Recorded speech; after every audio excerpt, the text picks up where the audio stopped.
York, New York asks, could you please explain how you can simultaneously have contracting credit and inflation at the same time, as you've predicted? Wouldn't contracting credit cause deflation?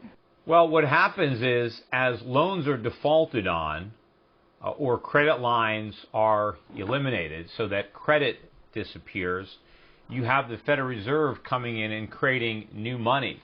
It doesn't necessarily have to entirely replace the credit that was destroyed, but new money is still being added into the system, and loans have not been repaid where there was no real production associated with those loans.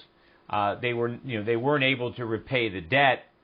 So the net effect, though, is that you still have inflationary forces, because inflation is not simply the supply of money and credit.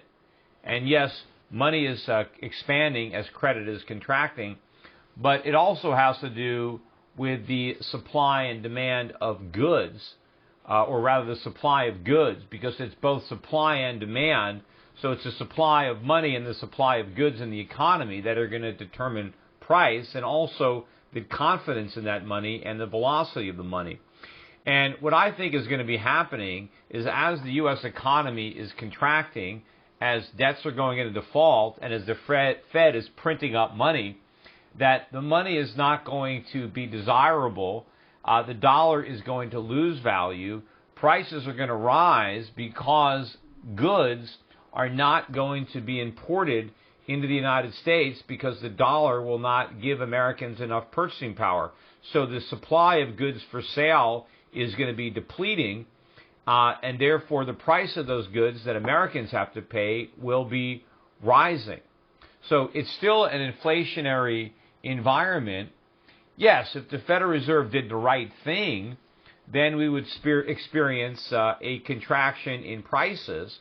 Asset prices, like prices for real estate and stocks, would fall much faster than prices for consumer goods, but all prices would decline if the Fed allowed a natural deflation to help correct the imbalances in the economy. But it's not going to do that. It's going to be printing money and printing a lot more of it.